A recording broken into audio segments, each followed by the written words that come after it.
êtes-vous d'accord avec ça ? Oui, c'est une réalité. Après, vouloir la possession, d'accord, mais est-ce que depuis le début de saison, il a prouvé qu'il la maîtrisait sur tous les matchs? Non. Et puis, je trouve plutôt ça normal vu la structure de son effectif. Mais il a des possibilités, Mbappé, de briller dans un système à transition. On l'a vu notamment dans le match face à Dortmund. On voit aussi que généralement, les actions où il est le plus à l'aise, ce sont les actions où il y a un nombre de passes plus limité, on va dire. Et ça, c'est une réalité. Donc, moi, je ne suis pas d'accord pour dire Luis Enrique compatible parce que la réalité de Luis Enrique au Paris Saint-Germain n'est pas une réalité de football de possession à outrance. C'est une réalité de football de possession hybride, parfois subi, parce qu'il y a de nombreux matchs où, bien évidemment, je pense qu'il souhaiterait un petit peu plus de maîtrise dans le jeu. Mais la réalité, c'est qu'il a la possibilité, Kylian Mbappé, de briller dans ce système-là.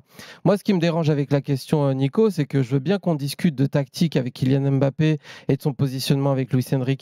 La réalité, c'est que pour moi, le débat, il est ailleurs. C'est au-delà de Luis Enrique compatible, c'est est-ce que football moderne compatible?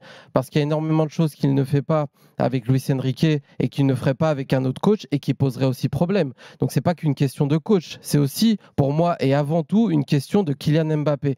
Donc, on pourra question de savoir ce qu'il veut réellement, quoi. De ce qu'il veut réellement, enfin de ce qu'il veut. Moi, j'en ai rien à faire de ce qu'il veut parce qu'aujourd'hui, on parle du positionnement d'Mbappé. Je veux bien entendre qu'il est plus à l'aise dans un système quand il est à gauche parce qu'il a un petit peu plus d'espace pour partir de loin, mais même dans une position axiale, il a des spots pour partir de la gauche. Il en a même pour partir de la droite. Donc, je trouve qu'il a même une liberté de mouvement qui est réelle.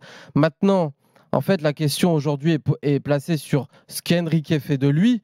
Mais moi, la question que j'ai envie de poser, c'est ce que Mbappé fait de lui-même. Et là, il y a des limites dans son jeu sans ballon, notamment ses appels de balles, qui se voient beaucoup plus quand il est dans une position axiale parce que ça demande beaucoup plus de mouvement que sur le côté gauche. Et donc, moi, j'ai pas envie non plus qu'on tombe dans une caricature en disant il est comme ça, c'est normal parce que Luis Enrique l'utilise mal. Moi, je pense que lui, déjà, il devrait progresser dans des aspects sans ballon qui sont très importants, quel que soit le coach. Moi, là où je rejoins pas Sofiane, c'est qu'il emploie le conditionnel. Il dit qu'est-ce qu'il ferait avec un autre coach, mais c'est plutôt qu'est-ce qu'il faisait. En fait, il a toujours fait comme ça, Kylian Mbappé. Il a jamais défendu sans le ballon depuis qu'il est arrivé à Paris et même en équipe de France. Il a été champion du monde. Il a été stratosphérique l'année dernière en Coupe du Monde. Il fait une finale. Il porte l'équipe de France à lui tout seul en finale. Il a jamais défendu en fait.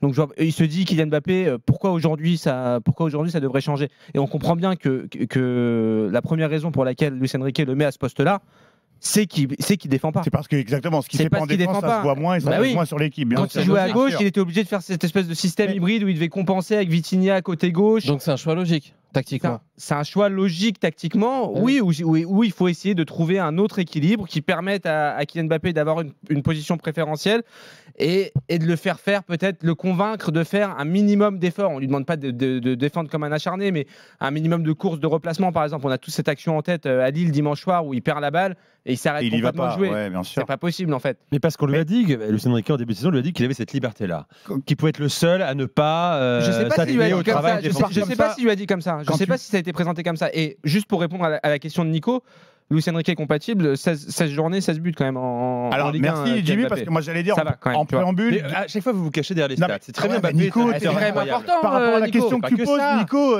il y a deux choses, quoi. C'est si tu es un entraîneur et que tu n'es pas capable de gagner avec Mbappé, il faut que tu changes de métier.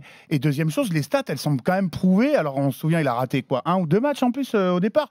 Bon, il n'y a que lui qui marque à ce. Donc le débat avec Mbappé s'arrête là, s'arrête à ses stats. Justement pas. Non, mais c'est un préambule important. En revanche, je pense qu'on ne réglera pas le problème en se disant il faut le mettre dans l'axe parce que comme il défend pas, c'est là qui nuit le moins à l'équipe à la perte du ballon.